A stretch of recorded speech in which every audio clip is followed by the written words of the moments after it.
OMR sheet को ध्यान से भरें, ठीक है, पहली बात। दूसरी बात, परीक्षा के दिन कोई डिस्कस ना करें। परीक्षा का दिन जो आएगा उस दिन आप किसी से कोई चर्चा ना करें, मतलब परीक्षा देने तक तो कोई चर्चा ना करें, न बाहर गेट के बाहर बहुत सारे लोग चर्चाएं कर रहे होते हैं, उनसे दूर रहें। क्यों? क्योंकि कई बार ऐसा फालतू प्रश्न करके आपको डिप्रेशन में डाला जा सकता है। ऐसा प्रश्न निकाल के लाएंगे कि आप यूं टेंशन में आ जाएंगे, जबकि ऐसे प्रश्नों का कोई अस्तित्व नहीं होता सिलेक्शन में, ठीक है। ऐसा एक आधा खोद के बच्चे लाते हैं और उस प्रश्न के कारण आप तनाव में आ जाते हैं। तो इस प्रकार की सामग्री से दूर रहने के लिए परीक्षा के दिन विभिन्न प्रकार की चर्चाओं से दूर रहें आप, ठीक है। इसके अलावा एग्जाम देने जाते हो तो कब तक पढ़ना है आपको, मैं वो भी बता देता हूँ। आप परीक्षा शुरू होने से आधा घंटा पहले तक भी पढ़ सकते हैं, लेकिन क्या पढ़ें? जैसे आपने कोई शॉर्ट में तालिका बनाई है, जैसे जनसंख्या के आंकड़े आपने लिखे हैं, या फिर आपने कोई मनोविज्ञान के सिद्धांत लिखे हैं, या आईसीटी के कोई फॉर्मूलाज हैं, ऐसे शॉर्ट जो भी पेजेस वगैरह है, कुछ पेजेस आप अपने साथ रख के पढ़ सकते हो, ठीक है। ऐसा नहीं हो कि 5-7 किताबें लेके परीक्षा हॉल के आगे चले जाओ, ऐसा नहीं करना है। आपकी पढ़ाई जो है वो परीक्षा से एक दिन पहले शाम को, रात को 10 से 11 बजे तक जब तक आप पढ़ते हो तब पूरी हो जानी चाहिए। फिर सुबह उठ के आप ऐसे कोई पेजेज या शॉर्ट में कोई नोट्स या फॉर्मूलाज वगैरह याद रखना चाहते हो तो ऐसे 4-5 पेज ले सकते हो, किताबें आपको साथ में नहीं रखनी है, ठीक है। शॉर्ट में पेजेस वगैरह आराम से 5-7 पेज, सुबह सुबह 15 पेज निकाले जा सकते हैं, वो आप पास में रख सकते हो। तो परीक्षा के दिन चर्चा नहीं करनी, शॉर्ट पेजेस पढ़ सकते हो, ओएमआर शीट ध्यान से भरनी है, ठीक है। इसके अलावा परीक्षा भवन के अंदर विक्षक से कोई लड़ाई झगड़ी नहीं करनी। विक्षक से कोई बहस वगैरह मत करो, ठीक है। अगर कोई विक्षक आपस में दो बात करते हैं, जनरली समस्या आती है या घड़ी नहीं होती है, हम लड़ पड़ते हैं। लड़ना नहीं है, उसको आग्रहपूर्ण कहना है कि देखो ये स्थिति है, हमारे लिए करियर का सवाल है, तो प्लीज आप शांति बनाए रखें। ऐसा शांति से कहोगे तो वो भी शांत हो जाएंगे, ठीक है। ऐसा लड़ना नहीं है, लड़ोगे तो मानसिक अशांति आपको होगी, विक्षक को तो कोई फर्क नहीं पड़ेगा, वो अपने 500-700 रुपए लेके घर चला जाएगा। इससे अच्छा है उसको पोलाइटली उसके रिक्वेस्ट कर लो कि थोड़ा सा ध्यान रखें।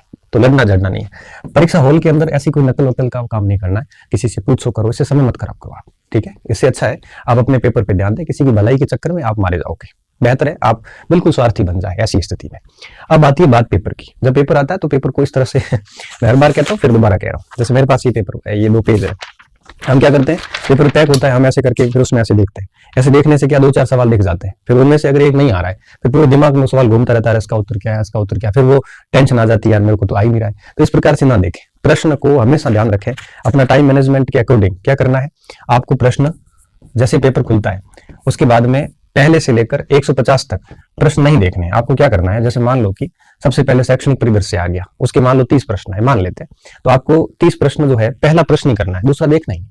पहला करो, फिर दूसरा करो, तीसरा करो, ऐसे करते करते आपने शैक्षणिक परिदृश्य के 30 सवाल जो है वो अच्छे से टिक कर दिए, ठीक है। टिक करने के बाद में वो 30 सवाल ओएमआर शीट में भर दो, ठीक है, उसी समय भर दो।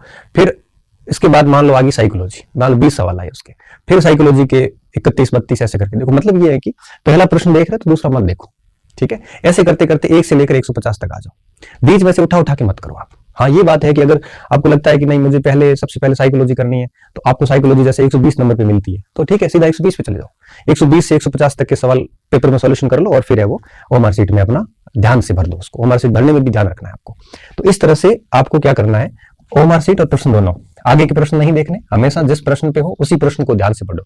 मुझे अच्छे से याद है कि एक बार किसी पेपर में मेरा टाइम मैनेजमेंट बिगड़ गया था, मुझे याद नहीं कौन सा पेपर, शायद सिविल सर्विसेज का था 2012-13 का। तो मैं शायद 90 प्रश्न देख पाया था, उसमें अटेंड कर पाया था। 4-5 प्रश्न मैं लास्ट वाले देख भी नहीं पाया, क्योंकि मैं कभी भी पहला प्रश्न करता हूं तो दूसरा नहीं देखता हूं। मैं घर आके वो 10 प्रश्न देखे कि पीछे ये सवाल थे, क्योंकि मेरा टाइम पूरा हो गया, मैं 90 तक ही पहुंच पाया। 90 थे या 95 थे, 96 सवाल नहीं देखा मैं, क्योंकि मैं हमेशा पहले से दूसरे पे आता हूं, मेरे दिमाग में सिर्फ वो एक सवाल ही रहता है। तो इस तरह से आए। प्लस दूसरा काम क्या करना है, आगे देखे नहीं, दूसरा काम क्या करना है, ओएमआर शीट जब प्रश्न आप करते हो तो ओएमआर शीट को भरते समय भागवार भरो। भागवार कैसे, जैसे राजस्थान का इतिहास था वो पूरा कर लिया, उसको भर दो। राजस्थान का भूगोल किया, उसको भर दो। संस्कृति की, उसको भर दो। पॉलिटी की, उसको भर दो। हिंदी कर दी, उसको भर दो। भाग समझते हो आप? भागवार भरोगे तो क्या है कि दिमाग पे प्रेशर नहीं पड़ेगा, और आप एक भाग करने के बाद आपको थोड़ा सा राहत महसूस होगी, चलो कि ये भाग हो गया, अब आगे के भाग पे ध्यान देते हैं, ठीक है। तो इससे लोड नहीं आता और आप धीरे धीरे आगे बढ़ते बढ़ते 150 तक आ जाते हो। तो आपको क्या करना है, भागवार ओएमआर शीट भरनी है और आगे के प्रश्न नहीं देखने, जिस प्रश्न पे हो उसी प्रश्न पे देखो।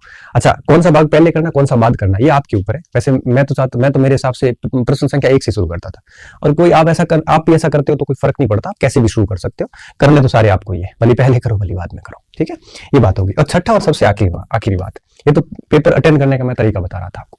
अब बात आती है कि नेगेटिव मार्किंग से कैसे बचें। नेगेटिव मार्किंग से बचने के लिए आपको 3 चीजें करनी पड़ेगी। नेगेटिव मार्किंग जो है, ये सबसे पहले किसी भी प्रश्न को आप कम से कम 3 से 4 बार पढ़ें, चाहे प्रश्न सरल हो चाहे हार्ड हो। 2 से 3 बार तो कम से कम पढ़े ही पढ़े। प्रश्न को पढ़ने के बाद क्या पूछा है, नहीं पूछा है, या सत्य असत्य पूछा है, ठीक है। अगर ऐसा कोई पूछा है, क्या पूछा गया है, उस कथन को बोल्ड करें ऐसे कि ये क्या पूछ रहा है, क्योंकि प्रश्न को 3-4 बार पढ़ने के बाद में प्रश्न की जो निकष है, मेन पक्ष है, उसको बोल्ड करें, तो आपको पता चलेगा कि ये क्या कहना चाह रहा था, ताकि आप प्रश्न को पढ़ने में गलती ना करो। अक्सर बच्चे यह गलती करते हैं। अब प्रश्न को 3-4 बार पढ़ने के बाद में एक काम ये भी करना है कि प्रश्न को दोनों भाषाओं में पढ़ें, ठीक है, अंग्रेजी में भी देखें, क्योंकि कई बार प्रश्न समझ में नहीं आता तो इंग्लिश की टर्म्स आपको समझ में आ जाती है। तो अंग्रेजी और हिंदी दोनों में प्रयास करें कि प्रश्न को पढ़ें, ठीक है। और उसके बाद में सत्य असत्य नहीं है, क्या पूछा है, वो कर दे ब्लॉक। उसके बाद में कोशिश ये करें कि जो प्रश्न है उसके चारों ऑप्शन के ऊपर आपका प्रश्न पत्र रख लें, ठीक है। और प्रश्न पढ़ने के बाद उत्तर निकालने की कोशिश करें। याद करें, अगर उत्तर दिमाग में सीधा ही आ जाता है और ऑप्शन वो पढ़ा है तो ठीक है, कर लो उसको। अगर ऑप्शन याद नहीं आ रहा है तो फिर आप वो 4 ऑप्शन को देखें प्रश्न पत्र हटा के, और उसके बाद में एलिमिनेट करें, ठीक है। उसके बाद में क्या करें, एलिमिनेट करें। एलिमिनेट कैसे करना, जैसे मान लो ए, बी, सी और डी। अगर सीधा उत्तर आ जाता तो सीधा कर दो, नहीं तो सीधा आने तो भी आप ये करो, जैसे सी हो नहीं सकता, ये डी हो नहीं सकता, ए हो नहीं सकता, फिर बी कर दो। इसे कहते हैं 3 विधि, इस विधि को कहते हैं एलिमिनेट विधि। ये 3 एलिमिनेट करके चौथा उत्तर अपने आप निकल गया। इसमें क्या होता है, कॉन्फिडेंस आता है। आप एक सवाल ऐसा करके जब दूसरा करोगे ना, तो अंदर से एक अलग टाइप की फीलिंग आती है कि चलो पहले वाला मेरा सही हो गया, चाहे वो गलत हो रहा है, फिर भी आपको अलग से कॉन्फिडेंस, अंदर से गजब तरीके का कॉन्फिडेंस आता है। तो हर प्रश्न को इस टाइप से करो आप, ठीक है, एलिमिनेट विधि। और अब देखो, तो नेगेटिव मार्किंग से बचने का एक ही तरीका है, प्रश्न को 3-4 बार पढ़ो और हिंदी और अंग्रेजी दोनों भाषाओं में पढ़ो, और साथ में एलिमिनेट ऑप्शन रखो। आप पहले ऑप्शन देखो ही मत, ऑप्शन नहीं देखे, प्रश्न पढ़ा 2-3 बार, सीधा उत्तर सोचो, अगर आ रहा है उसमें है तो उसके बाद में 3 ऑप्शन एलिमिनेट करके जो आपके दिमाग में आया फाइनली वही कर लो आप। अगर आपको ऑप्शन बिना देखे उत्तर नहीं आ रहा है तो पेपर हटाओ और चारों ऑप्शन को एलिमिनेट करके इस तरह से उत्तर निकाल दो। आप पहले से लेकर लास्ट तक ऐसे ही चलो, ठीक है। और सबसे खास बात, अगर चारों विकल्प नहीं आ रहे हैं, एक भी एलिमिनेट नहीं हो रहा है आपसे, तो फिर उस प्रश्न को आप रेड गुणा कर दो, उस पर समय बार बार खराब ना करो। क्यों? क्योंकि उस प्रश्न पे ऐसे असभ्य तुक्के मत लगाओ। आप लोग क्या करते हैं, कई बार ऐसे देख के कर लेते हैं कि हो जाएगा, ऐसे 3-4 सवाल आप करके आते हो, ये तो फिर वही है कि आप अपना ही नुकसान कर रहे हैं, ठीक है।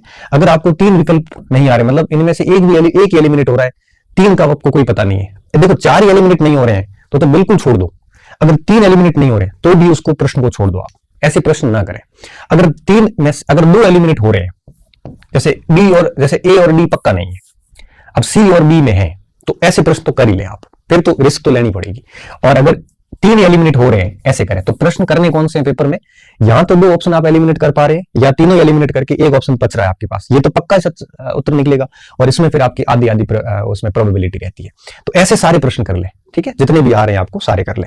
तो इस तरह से तुक्के में भी थोड़ा सा ध्यान रखें कि अगर 2 ऑप्शन कंफर्म हो आपकी नहीं है तो वो कर लो। अच्छा, ऐसा कोई प्रश्न जो आपने कभी सुना ही नहीं है, तो जब प्रश्न ही नहीं सुना है तो आप एलिमिनेट कर ही नहीं पाओगे, ऐसा प्रश्न कभी अटेंड ना करें। देखो वहां पे इमोशंस से ना सोचें, या दिमाग का काम लें। अगर आप दिल से करोगे, भावनाओं में बह के उत्तर निकालोगे, तो फिर आप 10-15 गलतियां कर दोगे, और चयन होने में और फेल होने में सिर्फ इतना ही फर्क होता है, ठीक है। तो इस प्रकार की गलती ना करें, एलिमिनेट मेथड हमेशा अपनाएं, क्योंकि इसमें जल्दबाजी की कोई गुंजाइश नहीं रहती। अंग्रेजी और हिंदी दोनों में पढ़े, चाहे आपको इंग्लिश नहीं आ रही तो भी पढ़े, क्योंकि नोट तो नजर में आएगा कम से कम। प्रश्न को 2-3 बार, कम से कम 2-3 बार, 4 बार पढ़ते और बढ़िया, 2-3 बार पढ़े ही पढ़े। और सबसे महत्वपूर्ण और सबसे आखिरी और सबसे महत्वपूर्ण बात कि इतना करने के बाद फिर आपको बबल्स भरना है, और गोला भरते वक्त पूरा ध्यान रखना है, कोई जल्दबाजी ना करें कि डी ए आ रहा है तो उधर चला के डी भर